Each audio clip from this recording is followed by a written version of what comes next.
জয় ঠাকুর শ্রীরামকৃষ্ণ, জয় ঠাকুর শ্রীরামকৃষ্ণ।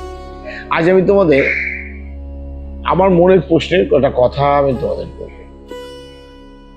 আরজিকর যে মেয়েটি নির্যাতিত হয়ে মারা গেল, ছোট্ট মেয়েটি, যার জীবনের অনেক দিনগুলো পড়েছিল, তার কাছ থেকে জগৎ অনেক কিছু পেত, কিন্তু সেটা অকালে ঝরে গেল।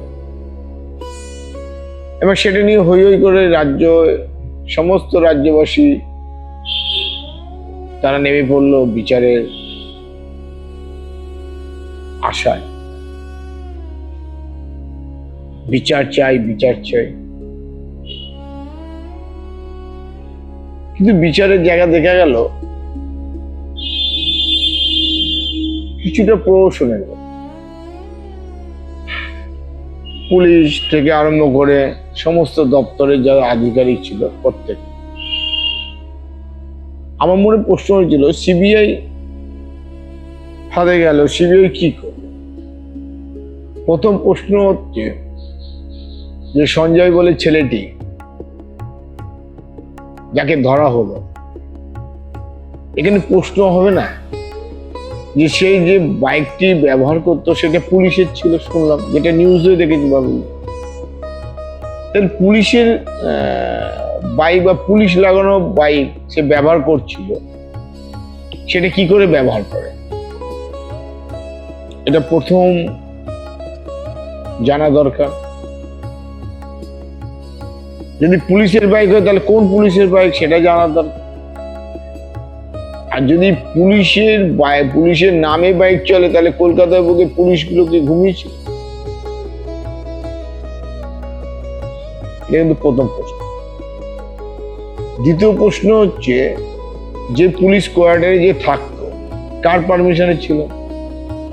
কে পারমিশন দিয়েছিল যে ওই পুলিশের কোয়ার্টারে থাকে? তাহলে সেই ব্যক্তিটি কি? প্রথম তো এখানেই তাকে ধরা দরকার। যে কোনো পাবলিক, যে কোনো কেউ মনে করলো তো পুলিশের কোয়ার্টারে থাকতে পারে, একজন সিভিক হয়ে সেই পুলিশের কোয়ার্টারে কি করে? তাহলে সেই ব্যক্তিটিকে যে পারমিশন দিয়েছিল। 3 নম্বর, ওই ছেলেটি ওই দিনই তো প্রথম ওইখানে যায়নি, তারপরে তার যাতায়াত ছিল, এবং সেই যাতায়াত কেন ছিল, কাদের সাথে সে দেখা করত, কারাগারদের সঙ্গে তার সম্পর্ক ছিল, এবং কিরকম সম্পর্ক ছিল, এটা জানা দরকার। তারপর তাহলে এখান থেকে কিন্তু আমি অনেক প্রশ্নের উত্তর পেয়ে যাব। তারপরে হচ্ছে যে মেয়েটি যখন মারা গেল বা তার উপরে অত্যাচার হলো, কে ফোন করেছিল, কার নির্দেশে ফোন করেছিল, তাদেরকে ধরা দরকার। আর যে নির্দেশ দিয়েছিল, কার নির্দেশ দিয়েছিল, সে নিজে থেকে দিয়েছিল না কারোর ইনস্ট্রাকশনে সে নির্দেশ দিয়েছিল, এটা জানা দরকার। এবং যে থানার পুলিশ অফিসার ছিল, সে ওখানে কি করছিল? যখন তার বাবা মা দেখতে গেল, তাদেরকে বসিয়ে রাখা হলো কেন? সেখানে ঢুকতে না দেওয়া হলো কেন? কার ইনস্ট্রাকশনে এটা হয়েছিল? তাকে জেরা করা দরকার। তারপরে হঠাৎ করে ভাঙাভাঙির কাজ চললো, কার ইনস্ট্রাকশনে? তাকে ধরা দরকার। কেউ সেই অর্ডারটা দিয়েছিল, অর্ডার সেইটা কার ছিল, তাকে ধরা দরকার। আর বিশেষ করে আর একটা জিনিস, যে যখন ভাঙচুর করা হলো সমস্ত এভিডেন্স গুলোকে সরিয়ে দেওয়ার জন্য, কারা কারা ছিল, কার ইনস্ট্রাকশনে গেছিল, তাদের ধরা দরকার। সিসি ক্যামেরা তো সব জায়গায় রেখেছে, এইগুলোকে তো ধরা দরকার। একদম পুরো ছকে এইগুলোকে ধরলেই তো সব পাওয়া যায়। তারপরে বডিটাকে নিয়ে তার বাড়িতে চলে যাওয়া, তার বাবা মাকে ফেলে দিয়ে, এটা কার নির্দেশ হয়েছিল জানা দরকার। তাকে ধরা দেয় এবং সেখান থেকে বডিটা নিয়ে শ্মশানে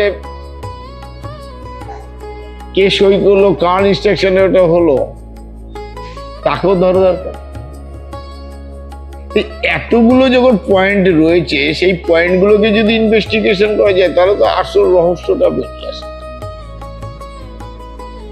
আমি মনে করি যে আমি মনে করি এইগুলো করা হচ্ছে একটা ফান্ডামেন্টাল ওপর একটা জাস্ট মানুষকে ব্রেন ওয়াশের মতো, মিডিয়াকে ব্রেন ওয়াশের মতো, পাবলিককে একটু ব্রেন ওয়াশের মতো খাই দেওয়া হচ্ছে। তাই নতুন সরকার শুভেন্দু অধিকারীর কাছে আমার এটাই আবেদন, যে পয়েন্টগুলো বলবো এই পয়েন্টগুলো নিয়ে যদি সিবিআই কাজ করে, আর সিবিআই ডিপার্টমেন্টের চাকরিগুলো যারা পেয়েছে তারা কি জন্য পেয়েছে এগুলো যদি নাও অনুসন্ধানই করতে পারে, তাদের ওই পদে থেকে লাভটা কি? আমার তো মনে হয় তাদের অন্য চাকরি করা বলবো, মুদি দোকান করা, স্বাভাবিক তাদের এই বুদ্ধিটা যদি কাজ না করে, আর বুদ্ধিটা যদি বিক্রি হয়ে যায় তার তো আমি কিছু বলতে পারবো না, সেটা হচ্ছে আলাদা। কেন বুদ্ধি আজকাল বিক্রি হয়, তাই সেই বুদ্ধিটা যদি সেল হয়ে যায় তাহলে কিছু করার নেই। তাই আমি মনে করি যদি শুভবুদ্ধি সম্পন্ন সিবিআই ডিপার্টমেন্টে এখনো অফিসাররা যদি থাকে এবং নতুন মুখ্যমন্ত্রী শুভেন্দু অধিকারী তার নির্দেশে, আমি মনে করি এই জায়গাটায় যদি একটু সুন্দরভাবে ইনভেস্টিগেশন করা যায় তাহলে তথ্য বেরিয়ে আসবে। যারা যারা সহযোগিতা করেছে, যাদের সঙ্গে সহযোগী যারা ছিল, এই প্রত্যেককে আমার মনে হয় তাদেরকে ধরে এবং সেইভাবে জিজ্ঞেস করতে হবে। গায়ে হাত বুলিয়ে সুশ্রী দিয়ে জিজ্ঞেস করলে কিছু হবে না।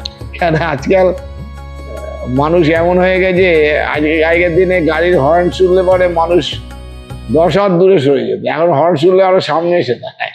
অতএব মানুষকে এখন আর ওইভাবে জিজ্ঞেস করলে হাত বুলিয়ে আমার মনে হয় কাজ হবে বলে তো মনে হয় না।